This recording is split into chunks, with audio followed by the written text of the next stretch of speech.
दोस्तों स्कारफेस अगर जंगल का चेहरा था तो मोरानी उसका दिल था, सीकियो उसकी आंखें और हंटर उसकी चालाकी। साल था 2007, जगह थी मसाई मारा। पैराडाइज प्राइड की घास में 4 छोटे छोटे शावक जन्मे, स्कारफेस, मोरानी, सीकियो और हंटर। इनके पिता कौन थे आज भी एक रहस्य है, पर माओ ने इन्हें झुंड में पाला। जब ये चारों जवान हुए तो इन्होंने प्राइड को छोड़ दिया और अपनी किस्मत आजमाने निकल पड़े।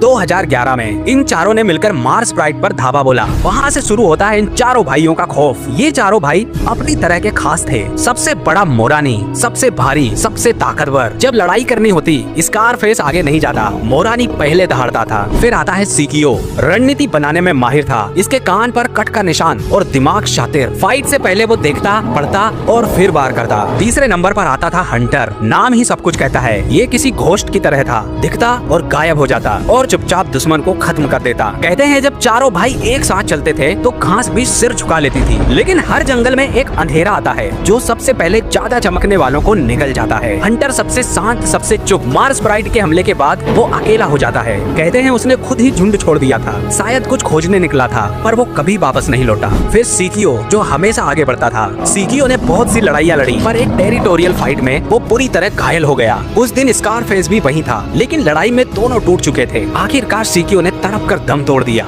मोरानी वो भाई है जो स्कारफेस के साथ सबसे ज्यादा वक्त तक साथ रहा, लेकिन उम्र और लड़ाइयों ने मोरानी की चाल धीमी कर दी। धीरे धीरे वो झुंड से अलग रहने लगा और एक दिन वो भी चला गया। अब स्कारफेस अकेला रह गया था, चारों भाइयों में आखिरी। पर वो कभी नहीं रुका। उसका शरीर जख्मों से भरा था, दाहिने आंख पर घाव, पीठ पर दरारें, और फिर भी वो दहाड़ता रहता। 11 जून 2021 स्कारफेस आसमान की तरफ देखकर अंतिम बार अपने अतीत को याद करता है और फिर वो कहीं खो जाता है। दी मस्कीटियर्स अब नहीं रहे, पर उनकी कहानी हर उस हवा में जिंदा है जो मसी मारा की घास को हिलाती है। मस्कीटियर्स